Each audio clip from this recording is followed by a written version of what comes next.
buongiorno, benvenuti al TG Sicilia, le principali notizie. L'assassino non sopportava che Marisa fosse libera ed emancipata. Al TG Sicilia il ricordo commovente di un'amica che lavorava tutti i giorni assieme alla vittima del femminicidio di Marsala. Contro i femminicidi molto si può fare con la repressione, dice a Palermo il ministro Piantedosi, ma è anche un problema di civiltà. Le donne devono essere libere di uscire la sera e comportarsi come credono. Varate dal governo nuove norme contro la criminalità giovanile, legge e pene più severe per i minori che commettono reati e spacciano droga, rischio carcere per i genitori che non mandano i figli a scuola. Il ritorno del Covid, il virus ha cambiato aggressività e varianti, ma non è mai scomparso del tutto. Ora c'è una ripresa dei contagi, anche se gli esperti non la giudicano allarmante. Il ricatto delle low cost, contrari al decreto taglia tariffe. Ryanair riduce i voli per Catania, EasyJet minaccia alti aumenti. Il raddoppio degli stipendi al Comune di Palermo, un provvedimento indigesto votato all'unanimità e voluto da consiglieri che hanno più volte bloccato i lavori di Palazzo delle Aquile. In un anno risolto dall'amministrazione solo il caso del cimitero dei Rotoli. Calcio, il rinvio della sfida con il Brindisi cambia i programmi del Catania che lavora all'inserimento dei nuovi arrivati Deli e Silvestri.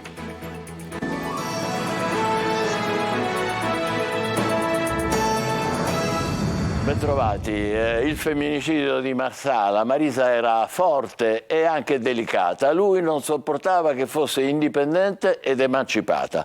Alla TG Sicilia la testimonianza di un'amica e compagna di lavoro della vittima, Emanuela Corsi. Lui si sentiva inferiore, io non lo so, o non poteva sopportare proprio questo suo essere libera, emancipata, serena. A parlare Roberta, una delle tante amiche di Marisa, la 39enne di Marsala uccisa a fucilate da Angelo Reina, l'ex compagno che poi si è suicidato. La loro amicizia era nata nel 2018. Dall'anno successivo condividevano anche l'impegno nell'associazione Donne del Vino di Sicilia. Lei era una persona solare e intelligente, molto garbata e naturalmente elegante, di grande iniziativa. Alle amiche Marisa parlava della sua breve storia con Angelo, dalla quale era nata una bambina, oggi rimasta orfana di entrambi i genitori. Dopo la nascita della bambina, questa persona comincia a perseguitarla, ad inseguirla, a farsi trovare sotto casa, per cui scattano per questo motivo le 2 denunce. Denunce che poi Marisa ha ritirato. Iniziano loro un percorso dal punto di vista anche psicologico, per cui per questi 2 anni più o meno la situazione sembrava assolutamente tranquilla, erano una coppia separata che cercava di gestire al meglio e in maniera civile la crescita e l'educazione di questa bambina. Una storia finita da tempo che invece per Angelo forse poteva ancora essere recuperata. Lui a quanto pare così improvvisamente aveva deciso che dovevano tornare insieme. Marisa era una donna libera, aveva le sue idee, la sua testa, non lo amava più e quindi non c'era alcun motivo per tornare insieme. Marisa nel 2019 aveva partecipato ad una campagna contro la violenza di genere promossa dall'Associazione Donne del Vino e negli ultimi giorni della sua vita stava lavorando ad un progetto itinerante proprio per supportare le donne vittime di violenza. E Marisa ci stava lavorando, sembra paradossale che poi sia mancata lo stesso giorno in cui con entusiasmo mi ha detto: adesso prendo tutti i contatti, chiamo l'associazione Palmavite, chiamo il ristoratore, domani mattina ci sentiamo e ti aggiorno, un bacio. Questo è quello che ricordo di lei. Il pomeriggio del 6 settembre nell'ultima call, il suo entusiasmo e il suo avermi rimandato a domani. Quel domani per Marisa non c'è mai stato, perché Angelo Reina ha messo fine alla sua vita. Tra le amiche e le colleghe c'è tanto dolore ma anche tanta rabbia. E resta una promessa, quella di realizzare l'evento per le donne che a Marisa stava tanto a cuore e a cui stava lavorando. Donna, mamma, tu non sei sola. Sull'allarme femminicidi interviene a Palermo il ministro dell'Interno Piantedosi per l'inaugurazione di un immobile sottratto alla mafia e destinato a fini sociali. Piantedosi ha presentato anche il decreto del governo contro la criminalità minorile. Marco Gullà. Le donne dovremmo arrivare, l'obiettivo è arrivare ad una civiltà che faccia sì che le donne non debbano avere paura di uscire, questo non c'è dubbio, le donne sono libere come gli uomini, libere come tutti di uscire come vogliono e quindi di non incorrere in situazioni che poi, come abbiamo visto, determinano cose molto spiacevoli. Molto si può fare, ma soprattutto dal punto di vista culturale. Il ministro dell'Interno Matteo Piantedosi oggi a Palermo ha partecipato alla cerimonia di consegna da parte del sindaco Roberto Lagalla dei locali provenienti da un bene confiscato in via Stefano Tur 38 all'associazione Quarto Savona 15, presieduta da Tina Montinaro. Un grande momento per Piantedosi, si tratta di un mattone importante, quello della confisca per la lotta alla mafia. Il ministro, oltre ad aver parlato della violenza sulle donne, l'ultimo episodio proprio ieri nel Trapanese, ha affrontato anche il tema del decreto Caivano e come fronteggiare il fenomeno delle baby gang. Il governo ha sicuramente dato l'idea dell'avvio di un'attenzione rinnovata rispetto a questi fenomeni. Anche qui ne parlavo col prefetto, venendo qui c'è tutto il problema che c'è stato sulla vucceria, ci sono dei controlli che si stanno facendo, insomma vogliamo dare l'idea senza presunzione di uno Stato che dà il segno tangibile della volontà di riappropriarsi di certi spazi che sono stati occupati in maniera quantomeno disordinata, se non oltre.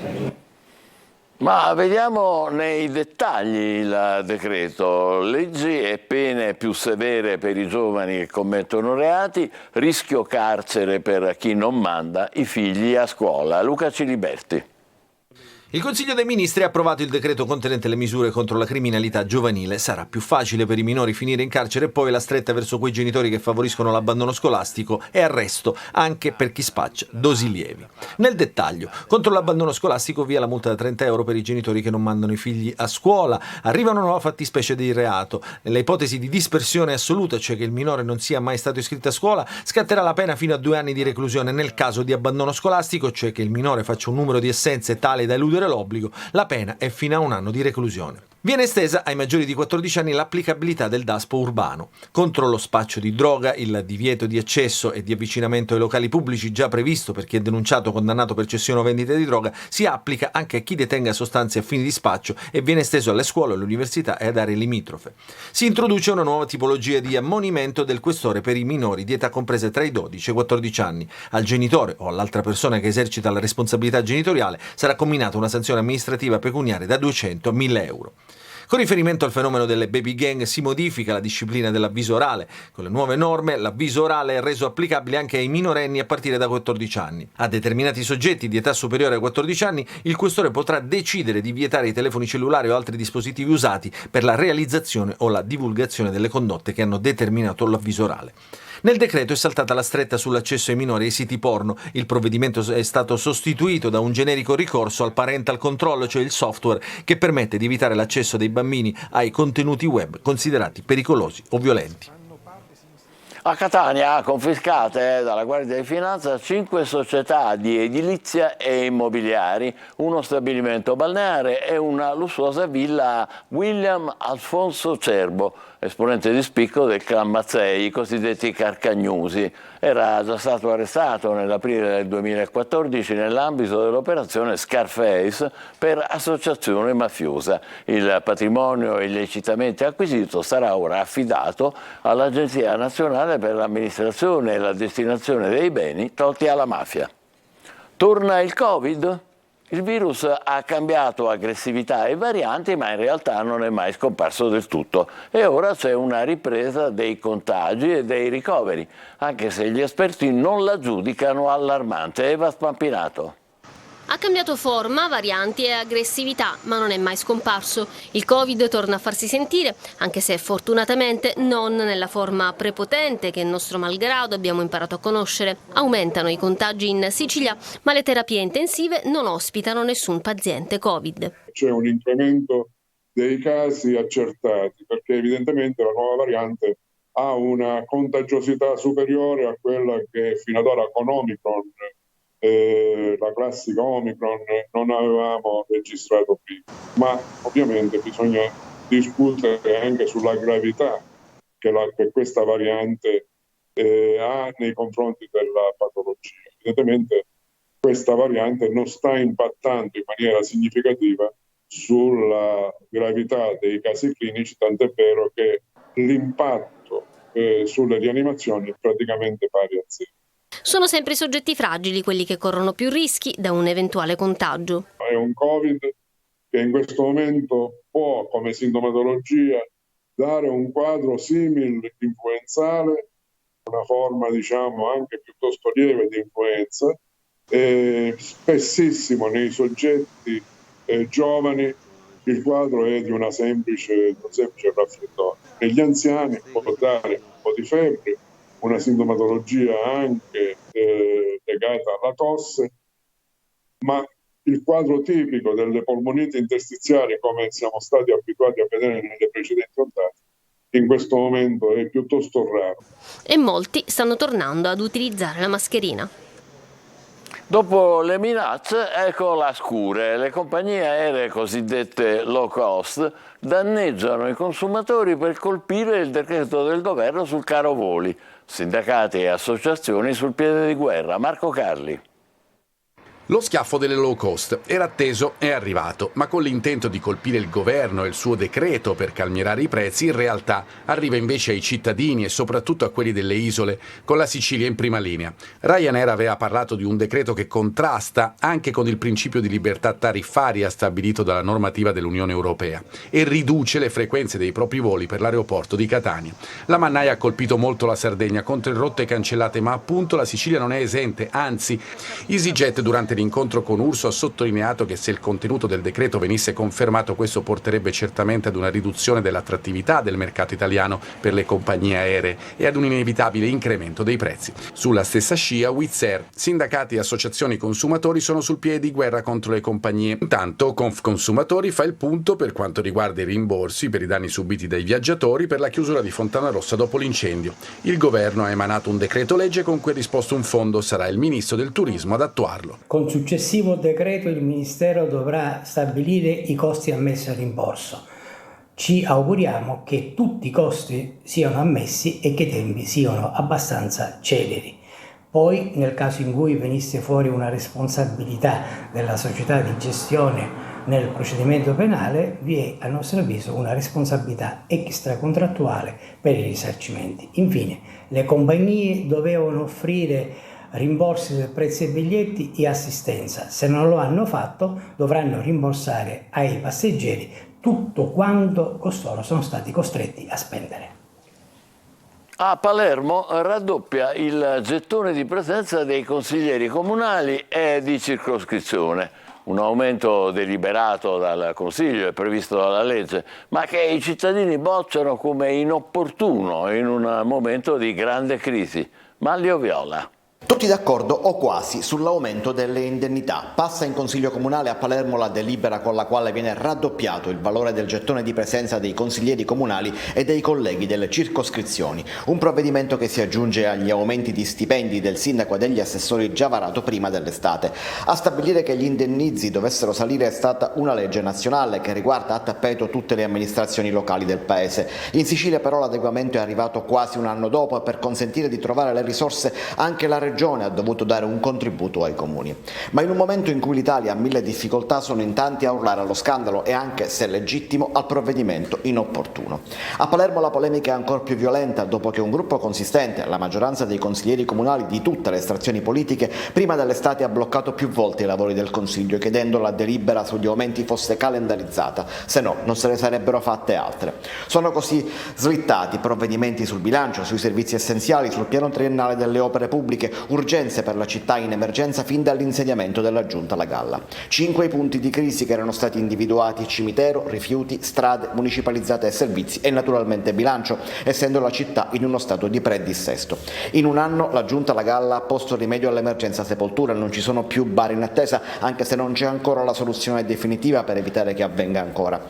Nel pallottoliere delle emergenze la Galla però perde 4-1, per lasciare una città migliore dovrà risolvere almeno un problema l'anno. Il tempo c'è, ma la pazienza dei palermitani un po' meno, perché la luna di miele fra neogiunta e città viaggia verso la sua fine.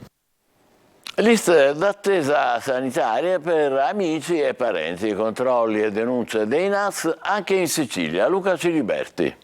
Siciliani nell'indagine dei carabinieri dei NAS che hanno denunciato 26 persone tra medici e infermieri dopo le verifiche sulla gestione di 3.884 liste di attesa e agende di prenotazioni per le prestazioni ambulatoriali per visite mediche specialistiche ed esami diagnostiche relative al sistema pubblico sanitario.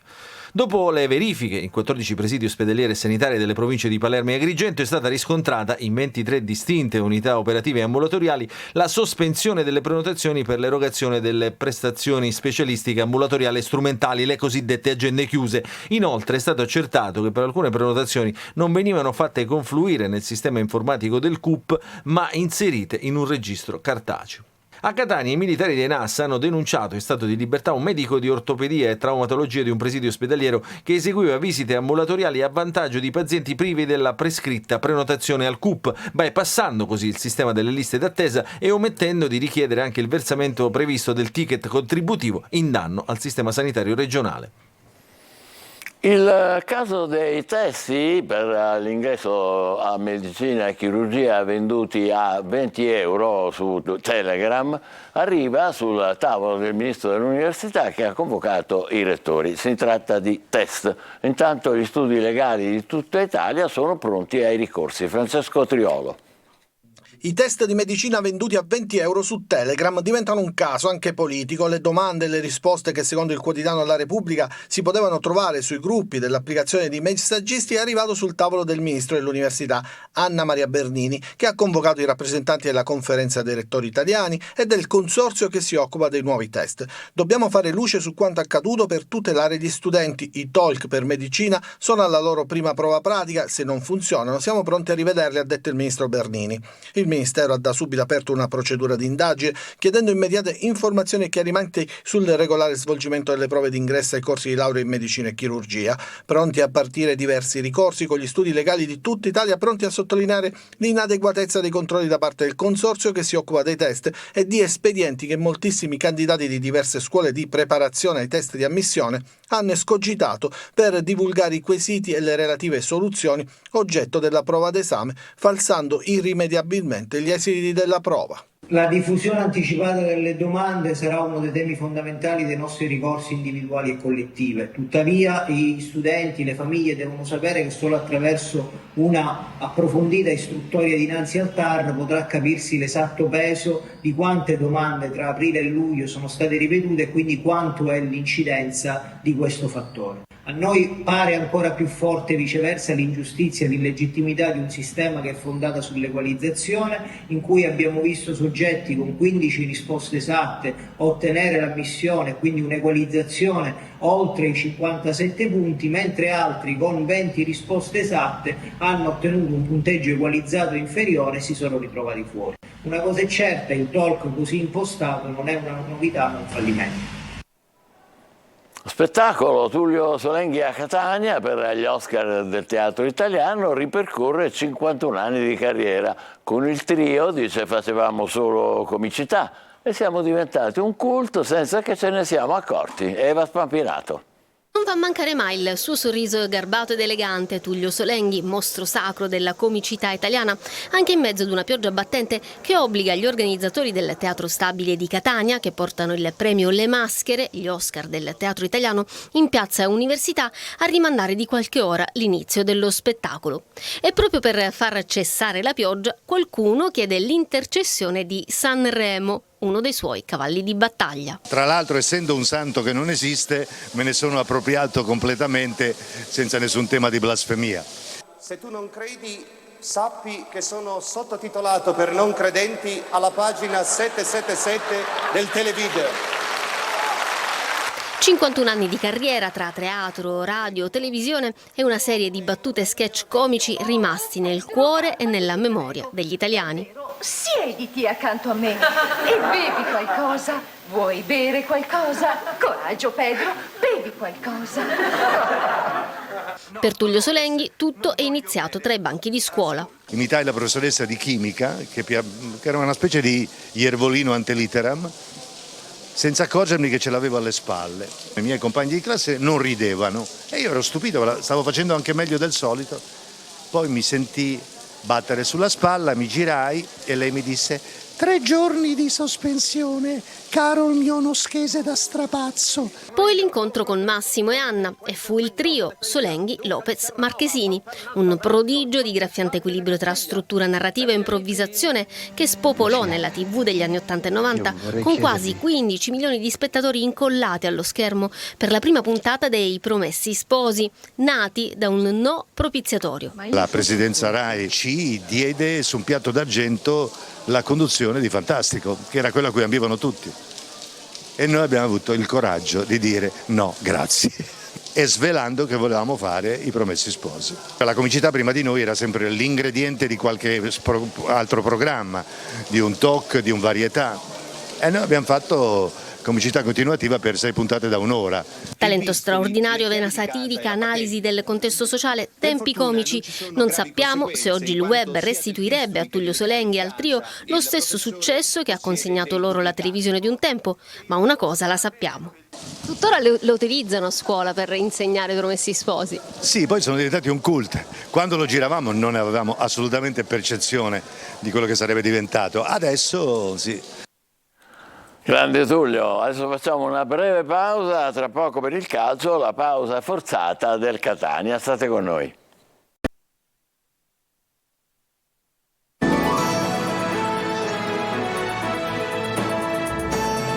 Rieccoci insieme con il calcio, il rinvio con il Brindisi cambia i programmi del Catania che deve inserire i nuovi arrivati Deli e Silvestri e portare alla migliore condizione il resto del gruppo. Unico assente per infortunio, Rapisarda. Marco Carli.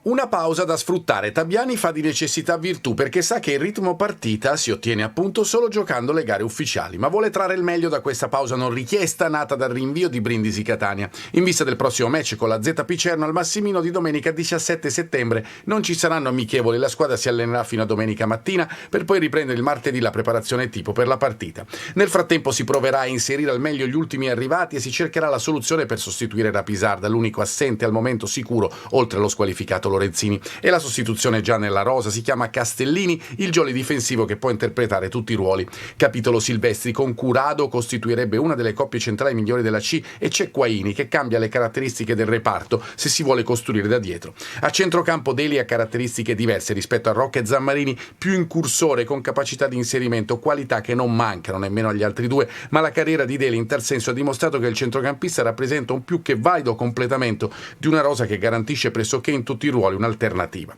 Strumento importante per arrivare in alto. Capitolo attacco. Di Carmine avrà altri giorni per acquisire condizione e minuti. L'obiettivo è quello di proporlo dal primo con il Picerno. Resta l'alternativa Sarao, ma anche quella di Dubickas. Più di una settimana per trovare la quadratura. Il Catania, dopo la sconfitta con il Crotone, la sosta forzata, vuole incominciare a correre.